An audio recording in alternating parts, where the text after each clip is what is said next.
first ever video. I'm just doing it because I thought this was necessary. I've been looking for some explanation, good explanations other than those educators on the internet, and I couldn't find any. So this is my contribution to the literature students. So the topic or the poem I had picked today to explain, this might be my first or last video ever. I'll just do it because I wanted to.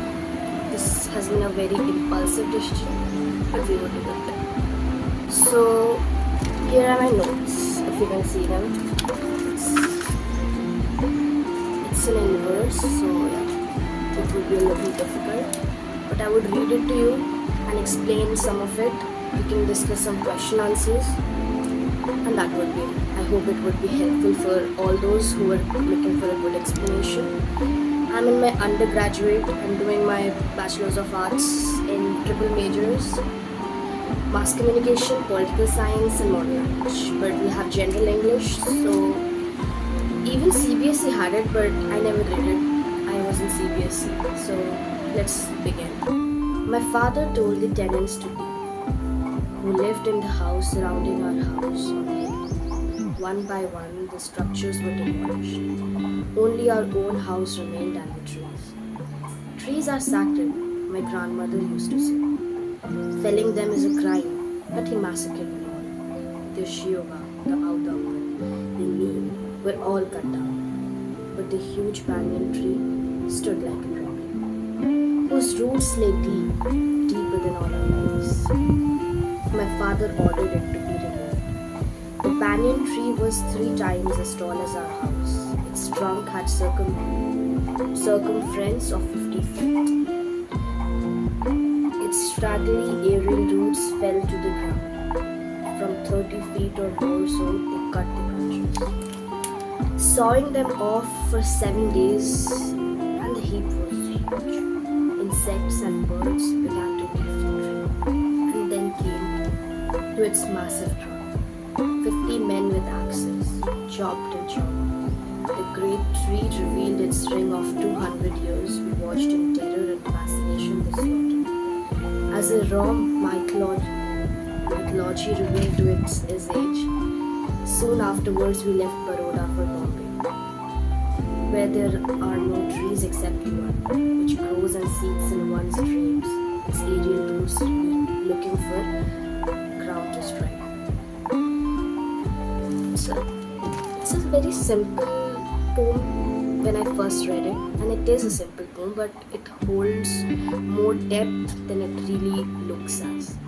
So the writer, Dilip Chitre, he's an Indian writer. He just died. I was checking. He died around 2009, basically. So Dilip Chitre, from what I read, he is a bilingual poet. He has written most of his poems in Marathi.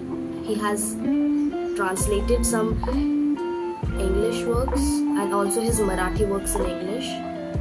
And from my deduction, I would say this was a Marathi poem he has translated, because it says in about the author here, it says Traveling in a Cage was his first and only book of English poems. He also translated from Marathi to English, the chief translations being an anthology of Marathi poetry and says. We'll go through some of the themes, the line by line explanation, something that I have noticed to keep it raw and as plain as possible. Okay. So the central themes from what I had read before is matriarchal or patriarchal. Matriarchal is the grandmother. There's a line which says the grandmother used to say, felling them is a crime, but he massacred them. Here he is the father who massacred. He is a patriarchal figure of the family, and he generally signifies the strong-minded nature, the masculine aura of family, like a member of the family, the anger, the cold emotions. Whereas the matriarchal, here the grandmother, she is talking about not doing any injustice, not being cruel. So those are the soft emotions they are signifying or indicating through these characters. Maybe that must be it.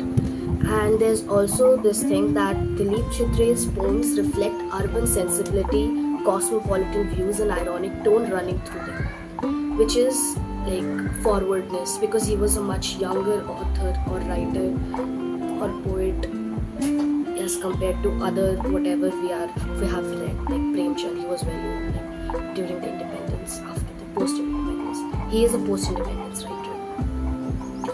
And so the central themes, there's uprootedness, like leaving our homes, the urban sensibility that poet generally talks about, leaving their homelands for a new house in the city.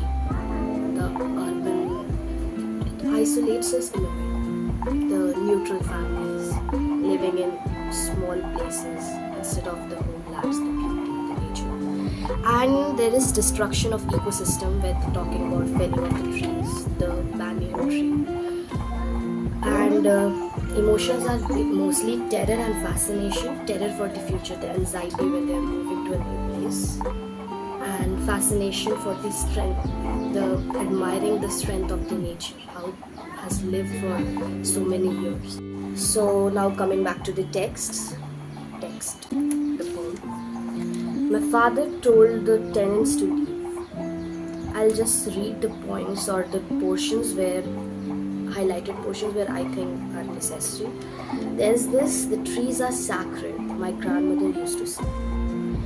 Felling them is a crime, but he massacred them all. There is the sacredness. Trees hold sacredness, as well as the poet. He wants to hold the traditions his grandmother has passed on to him, and he also wants, reminding his father of that, but he's not listening. And felling them is a crime. Like it's so intricately designed. You're already getting the graphics of it, like it's a murder happening right in front of you. And there is also one point to be noted, that he has named the trees, like given the names to highlight that whoever he had murdered, all the victims, the Shioga, the Audambal, the neem were all cut down, but the huge banyan tree stood tall. Still they found a way to cut it. And there's another one line which says, whose roots lay deeper than all our lives. At first it's like we're getting it, yet you're not able to explain just right away what that actually means. That this tree had been living through all these years. It's older than our lives. Its lifespan is so larger than life, and all our lives combined. So its roots lay deeper, that's why. And his father just ordered to be removed. The heritage, the cultural heritage, the house, it had kept the ecosystem, they'll all be removed. The houses were demolished, the tenants were made to leave. The banyan tree was 3 times as tall as our house. It signifies how larger than life, as I earlier used, it was. It was not just a tree, not just a trunk, but it held memories, it held culture, so many things that goes beyond our minds. And its scraggly aerial roots fell to the ground. Scraggly is not uniform. You know how those branches fall down of the banyan tree. From 30 feet or more so, they cut the branches. Maybe you can read these, like learn them, maybe keep them in mind. 30 feet, how much was the circumference, which was 3 times as tall as our house. The banyan tree was 3 times as tall as the house, and its circumference, I've read it now, was of 50 feet. And they saw them for 7 days. These are the points to be noted. So 50 men with axes, all these points to be noted. The circumference, the 7 days of sawing, the 3 times as tall as our house, its ring of 200 years, all these things. Terror and fascinations are the emotions that we discussed before. So these are from the poem itself. And raw mythology, because banyan tree, 100 years, so many years it has lived for. And soon afterwards we left Baroda for Bombay. I think the poet had a certain amount of melancholy in him. Like, he might have missed it, like he was a child just then, or maybe he's writing this poem when he's an adult, but coming back to all those emotions he had felt at that time when his father moved them, like shifted the place from Bermuda to Hong. So it's there, and there are no trees except the one which grows and seeds in our dreams. Like the only trees of souls in the mind. You can only see them in the banyan tree, the fell, and its aerial roots looking for ground to strike. Like a ghost they're referring to. So that's a pretty nice way of ending it. Like the ghost remains in their dreams. When you cut someone, when you murder people, their haunting eyes. Like I've never. So those things haunt you even when you have changed places, changed lives. So that is that. Now coming back, okay, so I'll tell you how to frame your answers. Maybe you know it, maybe you don't know it. So this is just me learning from my lessons, like my past experiences. So whenever you write your answers, if it's like 20 markers like we get, or 12 markers or 15 markers, start with the poet. Or maybe that this writer has written this, then start with the poet or the author. Write about the lifestyle and whatever aligns with the story, with the portion you have read, so that it doesn't feel irrelevant. Like why does he have 2 children and why does it relate to what we are reading in this felling of the tree? We can write that he had a melancholic undertone to his writings. He had urban sensibility, all those things, and he was a bilingual writer. And there was another poem I read of Dilip Chitre, just the title just fascinated me. Then go to the text, write about whatever you feel to the text, then ask the question, the main question they have asked. Because mostly when they give this descriptive questions, the answer could be in one line, but you have to elongate it, write it so that we get those marks, increase your vocabulary, right? And also quotations, like from here, the fascination and the terror and fascination. Write words like these so that they know that you know something. You have read the text. I have my exams in June, so I might not do text after this. I might do them when I get free again. So we'll go to the questions from my book, like what we have in my book. Because earlier when I was in 7th or 8th grade, we had the CBSE guide, we had BBC books, and I would read from them. I would read questions, what questions can come, what I can write, what other knowledge or the more in-depth knowledge I have not read about. It was more easier for that time because I had a book, physical book. Now since we only got this book, we had to buy it, purchase it, and cover it nicely. And we didn't get any guide for it, and we won't need it. But sometimes it's not about the text, because we're not just reading it for fun. Sometimes we're reading it for question answers, and there are times when we can just make answers. We need some, technical insights, some terms, some words which would give us those marks, which becomes difficult. So after all this ranting, let's go back to the question. So first question reads, what kind of personality does the father have? Which words and phrases in the poem reveal what the speaker feels about the father's action? As we discussed, it screams murder. And the father has cruel and selfish personality, and he does not take in account of his mother's feelings, the tradition she has passed on. And the words and phrases in the poem that reveal that is, felling them is a crime, but he massacred them. In another is my father told the tenants to leave, and my father ordered it to be removed, which is 10th line. So some of these. Second question: how was the banyan tree different from the other trees? Describe it in words. You have to describe it. discussed that how was it different since it was older than all the trees. It was large, huge, humongous.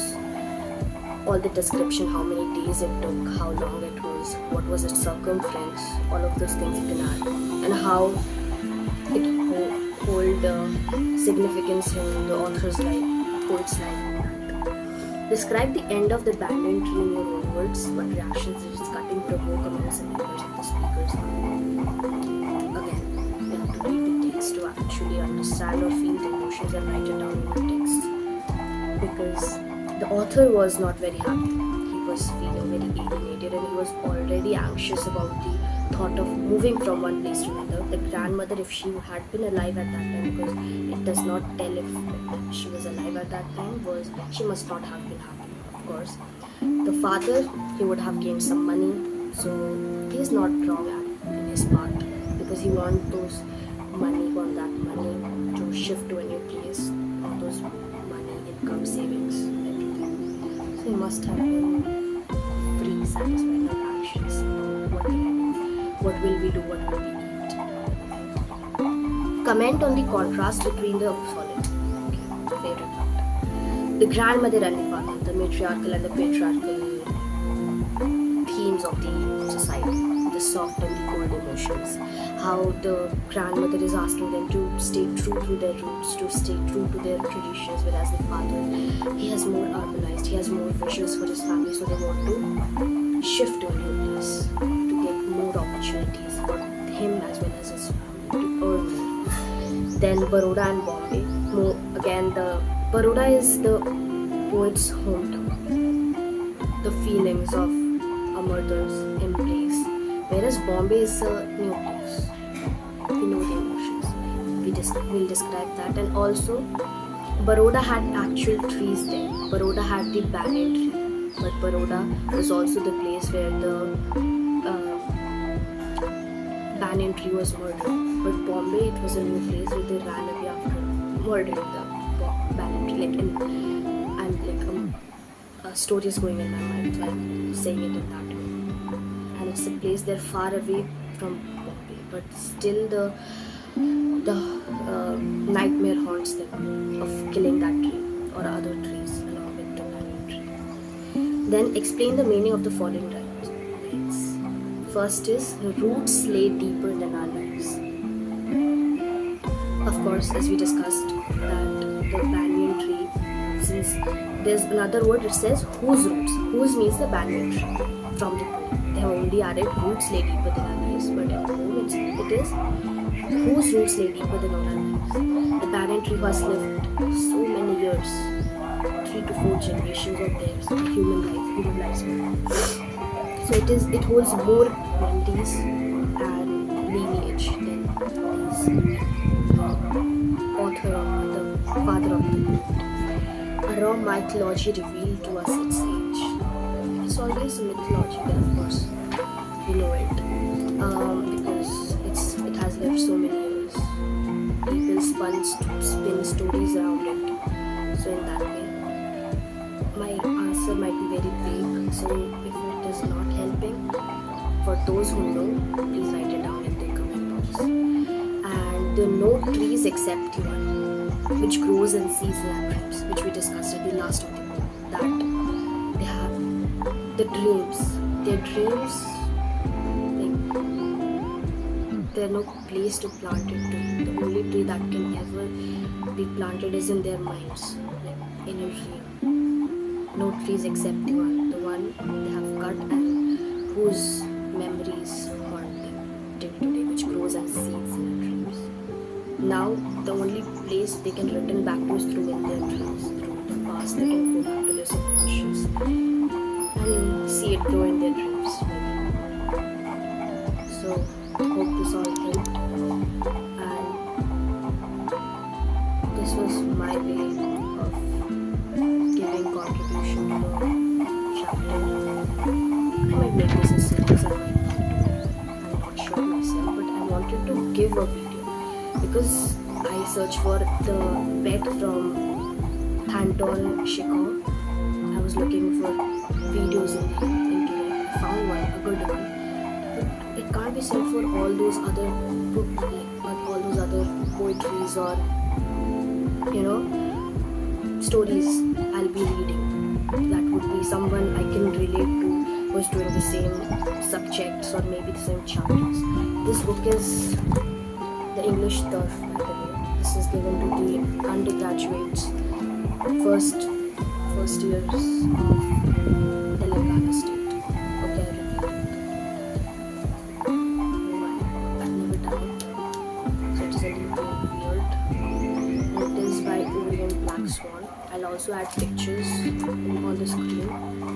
Okay, I'll do it because you'll be watching this after I have done the explanation. I'll already be editing it. So that if you have any questions, put them in the comment box. When I get time, I'll reach out to you. And I hope you can use this for your last minute revision, because I was looking for videos for my last minute revisions and I couldn't get it. So